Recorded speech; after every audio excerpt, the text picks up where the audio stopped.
ఏదో అత్తయ్య మంచివాళ్ళు కాబట్టి సరిపోయింది, కానీ ఆవిడ నమ్మేసుంటే ఈ నిశ్చితార్థం ఆగిపోయేది.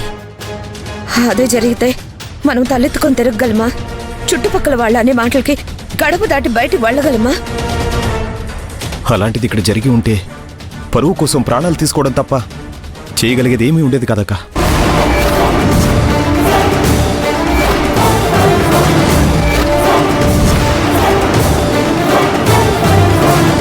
ఏం మాటలు రావి? అవునమ్మా, అన్నయ్య అన్న దాంట్లో తప్పే ఉంది.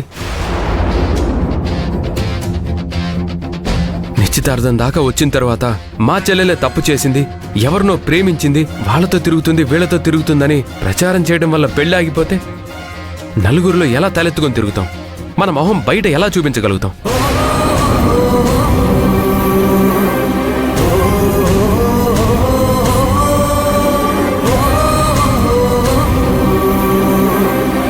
అన్నయ్య అంటే ఈ ఊరిలో ఒక గౌరవం ఉంది.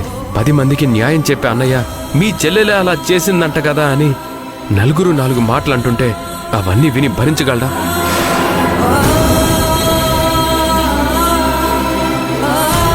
నా చెల్లెల గురించి మాట్లాడితే నేను తట్టుకోగలుగుతానా? నీ బిడ్డ గురించి మాట్లాడితే నువ్వు ఊరుకుంటావా? పరువు పోతే ప్రాణం పోయినట్టే కదమ్మా. డబ్బు కోసమే బ్రతికేదే కాబట్టి ఆ రుద్రాణి ఏమైనా చేయగలుగుతుంది.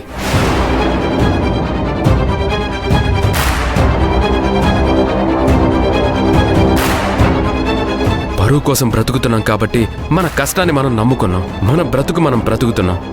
ఇలా కూడా బ్రతకనివ్వకుండా దాని ఇష్టానికి అది చేస్తుందా? ఇప్పుడు దీని గురించి మాట్లాడుకోవడం అనవసరం రా. అసలు ఆ రుద్రాణియే చేసిందా లేదా ఇంకెవరైనా చేసుంటారా అని తెలుసుకోవాలి. ఇంకెవరుంటారక్క? ఖచ్చితంగా తనే చేసుంటుంది. తనకు కాక ఇంకెవరికి అవసరం ఉంటుంది?